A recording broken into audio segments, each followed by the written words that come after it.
This originally started as a video on how to set up the electronic switch on the Behringer 2600 to use the Subharmonicon's two sequencers as a single 8-note sequence.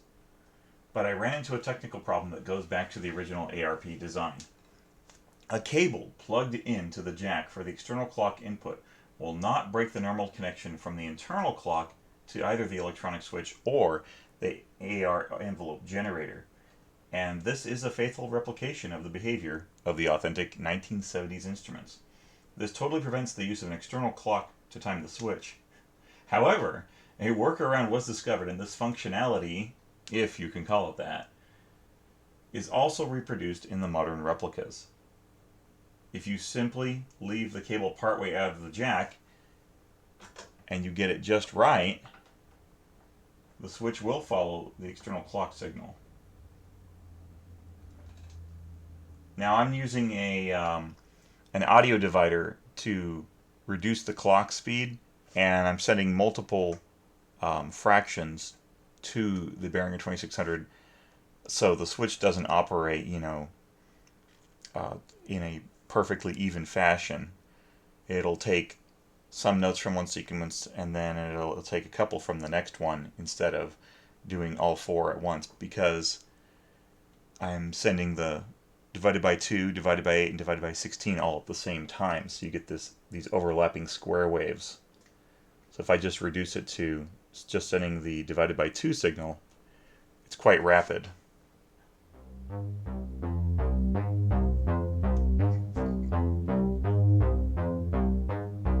If we switch it to divided by 4,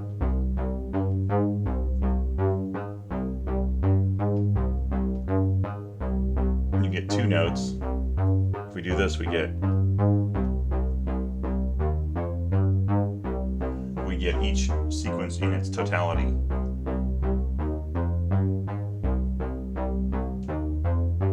On the top row you have C's all the way across, and on the bottom row you have E flat, F, G, A flat. So everything's basically in C minor.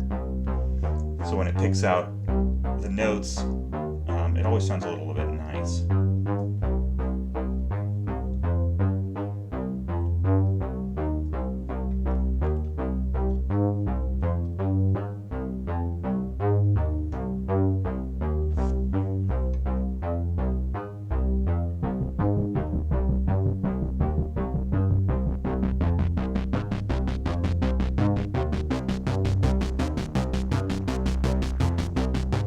The clock from the Subharmonicon is coming out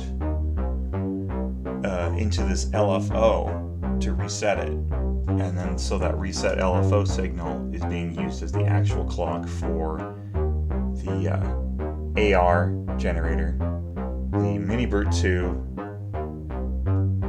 and for the audio divider to generate the electronic switch signal.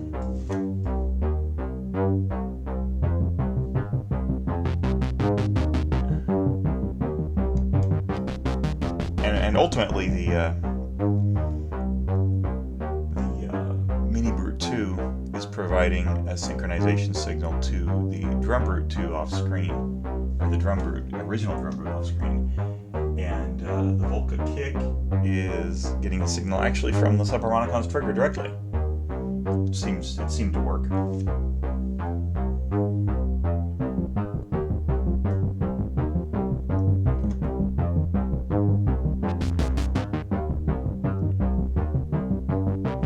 It's unfortunate that